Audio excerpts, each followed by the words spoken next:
그러면은요, 이 낳은 아기의 운명이 어떻게 됐는지 아십니까? 에베소 성 밖에 쓰레기장에다가 버렸어요.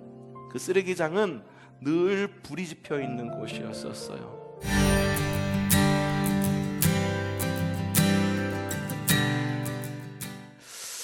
자, 여러분, 흔히들 사람들이 5월은 어린이 날도 있고 어버이날도 있고 그래서 가정의 달이다라고 이야기를 하곤 합니다.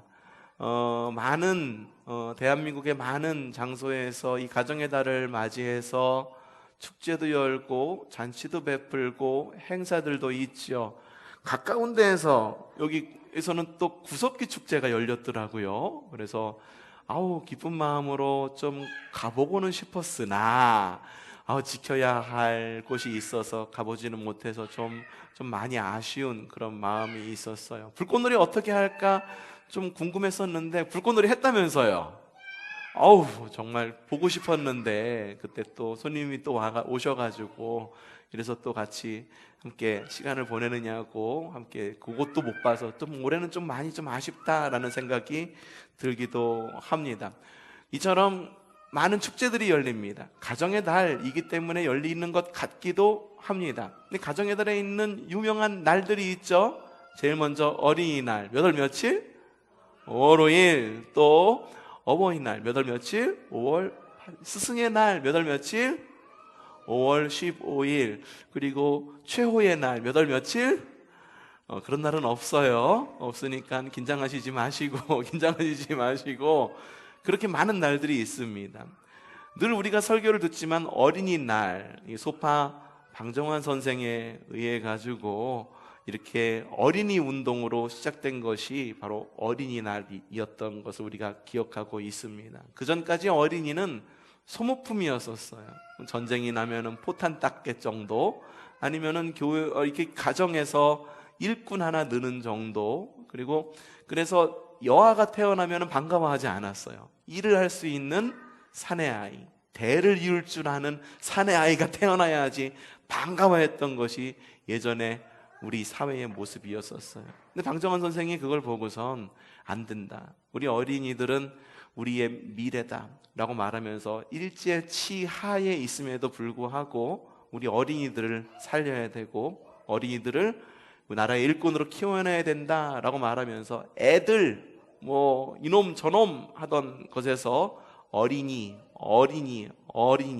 말을 사용해서 어린이를 존대하자, 어린이를 좀 잘 키우자라는 의미에서 부르기 시작해서 1922년부터 어린이 운동을 시작한 것이 지금의 어린이날로 이렇게 자리를 잡게 된 것입니다. 그럼 어버이날은 어떻게 해서 생긴 건지 알고 계세요? 원래 어버이날은 어머니날로부터 시작이 됐습니다. 영국에 있었던 전통이 어머니날이 있었어요. 근데 영국에서 시작된 이 전통이 미국으로 건너와가지고 안나 자비스라고 하는 여성이 1907년 돌아가신 어머니를 기억하면서 어머니를 좀 기억하고 싶어요 하면서 나오는 성도들에게 하얀색 카네이션을 나누어 주면서부터 사람들이 그때 정말 좋은 전통이다, 이런 거를 갖다가 잘 만들어가자. 그래서 나라에서도 어머니 날을 정하고 그리고 나라에서도 국경일로 정하면서 1973년부터 아버지, 어머니를 모두 포함하는 어버이날, 처음에는 어머니날로부터 시작했어요. 아버지들 얼마나 좀 속상합니까? 그렇죠? 그런데 어머니, 아버지를 다 포함한 어버이날로 1973년부터 시작이 됐어요. 이 어버이날은요, 어머니날로부터 시작됐는데 이 어머니날은 기독교 전통으로부터 시작이 된 거죠. 그러니까는 부모를 공경하는 것, 이거는 보통 보면은 비그리스도인 같은 경우에는 그러잖아요. 네 집 제사도 안 드린다며 이런 불효막심한 놈, 이러면서 이야기하는데 사실은 기독교는 효의 종교입니다. 그 어느 누구보다도 나라에서 국경일을 정하기 훨씬 오래전부터 어머니를 기억하고 아버지를 기억하기 위해서 날을 정하고 기념하면서 지켰던 것이, 어버이날은 기독교의 아름다운 전통인 거예요. 그러니까 여러분들 나가서 자랑하셔도 되는 거예요. 어버이날 어떻게 생긴지 모르지? 이거 영국에 있는 기독교 전통어로부터 시작된 거래. 마음껏 자랑하시기를 바랍니다. 오늘은 그래서 이 어린이날, 어버이날 하면 떠오르는 게 또 우리 가정이잖아요. 가정에 대한 이야기를 할 텐데, 에베소의 이야기를 바탕으로 해서 가정의 이야기를 좀 들을까 합니다. 자, 에베소 하면은 여러분 떠오르는 그런 여신이 하나가 있습니다. 그 여신의 이름은 바로 아데미라고 하는 여신이었었어요. 아데미를 섬기는 지역이 바로 에베소였었습니다. 이 아데미 여신을 이게 로마 신화에서는 뭐라고 부르냐면 바로 다이애나라고 부릅니다. 많이 들어보셨죠? 다이애나라고 하는 팝송도 있죠. 어떻게 불러요? 모르겠어. 제 아내가 옛날 팝송, 올드 팝송 많이 안 해. 다이애나 노래 어떻게 불러요, 사모님? 모른대. 그런 노래도 있어요. 다이애나라고 부르는 것이 바로 아데미 여신이어서. 이 아데미 여신의 생김이 어떠냐 하면은 이 풍요와 다산의 신이에요. 그리고 여성성을 부각시키는 모습을 가지고 있는데, 그래서 여성의 가슴을 이 아데미 여신은 그토록 많이 가지려고 하는 사람들의 노력으로 형상을 만들었는데, 글쎄 가슴을 24개나 가지고 있는 모습, 뚱뚱해가지고 가슴이 24개를 이렇게 갖고 있는, 이제 화면을 딱 보여주네요. 이런 모습으로 배에 붙어 있는 것 종양 아니에요. 종양 아니고 여성의 가슴을 이렇게 형상화한 모습으로 이렇게 아데미 여신을 섬기는 지역이 바로 에베소 지역이었었습니다. 고린도하고 좀 많이 비슷하죠. 고린도에서는 아프로디테, 그렇죠? 이 비너스를 섬기는 지역이었었고, 여기는 뭐였죠? 아데미를 섬기는 지역이었었고요. 그러다 보니까는 이 풍요와 다산의 신을 섬기다 보니까는 하나님이래네. 그들의 여신을 섬기는 방법 역시 고린도 교회와 마찬가지로 굉장히 음란했습니다. 그래서 생명을 생산해내는 것이 예배의 방법이었던 거예요. 신전에서 음란행위가 벌어졌어요. 그러면은 당연하게 그 당시에는 피임이라든지 이런 것들이 많이 전파되지 않았던 시절이었기 때문에, 음란행위가 있기 때문에 그곳에서는 당연히 아이가 생겨나게 되었겠죠. 그러면은요, 이 낳은 아기의 운명이 어떻게 됐는지 아십니까? 신전에서 고아원을 만들어서 키웠을까요? 그렇게 하지 않았습니다. 에베소 성 밖에 쓰레기장에다가 버렸어요. 그 쓰레기장은 늘 불이 지펴 있는 곳이었었어요. 그러니까 아이들이 태어나자마자 아이를 버렸다기보다도 아이들을 소각했습니다. 태어나자마자 살아있는 아이들을 소각을 했습니다. 근데 이 소각장의 이름을 뭐라고 불렀냐면 하데스라고 불렀어요. 하데스. 근데 성경에서 이 하데스를 우리가 말하는 지칭하는 곳이 있는데, 그곳이 바로 지옥입니다. 그러니까 하데스라고 하는 것은 에베소라고 하는 성 밖에 있는 이 소각장, 태워져가는 그 울부짖는 아이들의 울음소리와 태워져가는 그 아이들의 모습을 보면서 지옥이 있다면 이런 모습이 아닐까라는 모습에서 차용해온 단어가 우리의 지옥의 모습이 아닐까, 이렇게 생각해 볼 수도 있는 거죠. 근데 이러한 음란한 이런 사회적 분위기 속에서도 가정들이 있었단 말이죠. 그래서 외도도 분명히 많았을 거예요. 왜냐하면 워낙 음란한 지역이었기 때문에 자신의 가정, 그리고 또 다른 가정, 이렇게 돌아다니면서 서로가 음란한 관계를 맺고, 그런 가정 속에서도 이렇게 가정은 이루어져 있었던 거죠. 하지만 끈끈한 그런 모습은 없었어요. 왜냐? 그 당시에 가정 속에서 부모와 자식의 관계는 종과 주인의 관계와 마찬가지였기 때문이에요. 자녀가 존재하는 목적은 하나였었어요. 부모에게 절대 복종하기 위해서, 부모의 소유물이라 여겼기 때문이죠. 요즘에 사회적 이슈들이 있습니다. 가정들이 어렵고 살기 힘들다라고 말하니까 이렇게 가족들이 같이 목숨을 끊는 그런 가정들이 종종 보이곤 합니다. 옳지 않은 거예요. 여러분은 그래서 사회적으로도 이런 모습들을 예전에는 기사가 나면은 동반 자살이라고 하는 단어를 썼었는데, 요즘에는 그런 단어 쓰지 않습니다. 어떻게 했냐면은 자녀를 살해 후 스스로 목숨을 끊었다라고 풀이해서 이야기를 합니다. 왜 이렇게 가정이 내가 어려운데 자녀들도 함께 그 어둠의 구렁텅이로 끌고 가는지 아세요? 자녀들을 내 소유라고 여기기 때문이에요. 내 소유이기 때문에 내가 어떻게든 할 수 있다라고 여기기 때문에 자녀의 목숨도 아깝지 않은 거고, 자녀들 또한 소유물로 여기는 것입니다. 이 당시에는 더더욱 그랬을 거예요. 특별히 사회적 분위기가 더욱더 그렇게 음란한 지역이었기 때문이죠. 이런 지역에 바울의 입술을 통해서 주님께서는 가정의 표본을 보여주시는데, 그것이 바로 오늘 말씀입니다. 자, 함께 오늘 말씀 좀 읽어보도록 하죠. 시작! 자녀되니 여러분, 주 안에서 여러분의 부모에게 순종하십시오.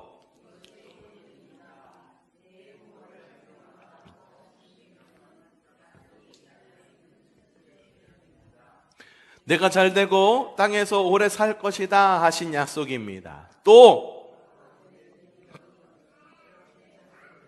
하지 말고 주님의 훈련과 훈계로 기르십시오 라고 이야기합니다. 여러분, 그리스도인에게 부모에게 순종하고 자녀를 사랑하는 것은 매우 합당한 일입니다. 주님께서 원하시는 일이에요. 이놈의 자식, 너 교회도 안 나가? 미워! 하면서 미워하는 것 주님께서 원하시지 않습니다. 아이고, 우리 부모님 이렇게 별로 마음에도 안 들고, 그리고 나를 어렸을 때 막 학대하고 부모님 싫어! 이것도 또한 주님께서 원치 않는 일이다라고 하는 거예요. 왜냐하면 그리스도인은요, 사회적 통념보다 높이 계신 분이 있다라고 하는 것을 인식하고 살아가는 사람들이기 때문이에요. 사회적 통념보다 높이 계신 분이 계십니다. 그분의 이름이 바로 우리의 하나님이십니다. 바로 예수 그리스도이십니다. 로마서를 읽다 보면은 그런 대목이 나오는 거 볼 수가 있어요. 권세에 복종하라 라는 말 들어보신 적 있을 거예요. 그래서 예전에는 이게 무조건 나라에 충성하고 복종해야 돼 라고 말하면서 하나의 정치의 도구, 아니면은 정치에 관련된 어떤 해석을 하기 위한 성경 구절로 많이 그 문구가 사용을 되곤 했습니다. 그런데요, 그렇게 바울이 이야기한, 로마서에서 이야기한 이유가 뭔지 아십니까? 그 권세 위보다 더 높은 권세가 있음을 우리는 알고 있기 때문이다라고 하는 거예요. 세상에 있는 권세보다 높이 있는 권세, 하나님의 권세. 세상의 권세보다 높이 있는 하나님의 권세가 있기 때문에 정치인, 그리고 우리 모두는 바로 그 높으신 주님을 경외할 줄 알아야 된다라고 하는 의미에서 권세에게 복종하라라고 이야기를 한 거죠. 그렇기 때문에 사회운동을 할 수가 있는 거예요. 기독교에서도 부모에게 복종하라, 부모에게 순종하라, 자녀를 사랑하라 라는 것도 역시 마찬가지입니다. 내가 낳았기 때문에 내 자녀를 사랑하는 건가? 아니면 나를 낳아준 부모님이기 때문에 부모님을 당연하게 효도해야 되는가? 역시 그것도 인지상정 맞습니다. 하지만 그리스도인이 부모에게 효도하고 그리고 자녀를 사랑으로 대하는 이유는 뭐냐 하면, 그리스도인은 그보다 높은 사회적 통념보다, 그리고 우리보다 높이 계신 주님의 권세가 우리 가정을 통치하고 있음을 알고 있고 믿음으로 그것을 고백하기 때문에 효도하고 또한 자녀를 사랑하는 것이에요. 그래서 사도 바울을 통해서 주님은 말씀하신 거예요. 부모에게 순종하라, 그리고 자녀들을 사랑으로 주님 안에서 양육하라 라고 이야기를 한 겁니다. 고린도 교회는 이 바울을 통하여 주신 하나님의 말씀을 잘 지켰을까요? 잘 지켰습니다. 어떻게 지켰냐 하면은, 에베소의 그리스도인들은 주님의 사랑의 명령을 묵묵히 수행합니다. 늘 그 하데스에 버려지는 그 아이들을 그 가운데서 구출해냈다라고 그래요. 구출해내서 자신의 집으로 입양하고, 그리고 교회 공동체 안에서 키워내므로 그리스도인으로 양육한 것을, 기록에 남아있는 것을 볼 수가 있습니다. 여러분, 주님은 우리 가정이 행복하기를 원하십니다. 가정의 달을 맞이한 우리 5월, 가정의 달을 맞이했기 때문에 우리 교회, 우리 가정이 행복한 것이 아니라 우리 가정이 주님께서 통치하시고 예수만 섬기는 우리 집이기 때문에 행복한 여러분의 가정 되시기를 바랍니다. 여러분, 자녀가 부모에게 순종하는 것이 옳습니다. 부모 역시 자녀를 주님의 훈련과 훈계로 양육하는 것이 옳습니다. 왜냐하면 우리 모두 누군가의 자녀이기도 하기 때문이고, 우리 모두는 누군가의 부모이기 때문입니다. 혹은 부모가 될지도 모르기 때문입니다. 여러분, 사랑은요, 상호작용인 거예요. 이게 그거예요. 부모님이 나를 사랑해 줬으니까 내가 사랑해야지, 자식이 나를 사랑하니까 내가 자식을 사랑해야지, 이게 아니라 서로가 서로를 누가 먼저라고 할 것 없이 서로가 서로를 사랑할 때 사랑은 온전해질 수 있다는 것을 말하는 겁니다. 예? 시어머니와 며느리의 관계도 마찬가지예요. 장모와 사위가 기억이 안 나네. 사위의 관계도 마찬가지입니다. 누가 뭐라고 할 것 없이 서로가 서로를 사랑할 때 그때 온전한 가정을 이루게 되는 거죠. 혹자는 이렇게 얘기합니다. 어떻게 하는 것이 사랑하는 건지 몰라요 라고 이야기를 해요. 근데 사랑은요, 여러분, 배우는 겁니다. 어떻게 사랑해야 되는지 몰라요. 우리 가정에서 사랑하는 방법, 너희 가정에서 사랑하는 방법, 우리 모두가 공통된 방법, 이것들은 서로가 다를지 모릅니다. 우리 가정에서 사랑하는 방법으로 사랑의 기술을 발전시키고 개발해내시기를 바랍니다. 그를 위해서 여러분에게 몇 가지 실천 사항을 말씀드리겠습니다. 첫 번째, 따라하십시오. 행복의 말을 합시다. 여러분, 행복한 말을 전하는 그런 부모님들, 그런 자녀들 되시기를 바랍니다. 세상이 팍팍해요. 세상이 팍팍하다 보니까는 몸도 마음도 고달픕니다. 그러다 보니까는 입에서 나오는 말이 늘 짜증 섞인 이야기예요. 아이고, 너까지 이렇게 속 썩이면 어떡해? 아이고 말이야, 공부라도 잘하면 말이야. 엄마는 나한테 뭐 해준 게 뭐가 있다고 말이야. 아버지는 뭐 나한테 뭐 한자산 해준 거 있어요? 아이고, 아무것도 없으면서 우리 가난하게 산 거 말이야, 이러면서 막 그렇게 하지 말라는 거예요. 서로에게 행복의 말을 전해주십시오.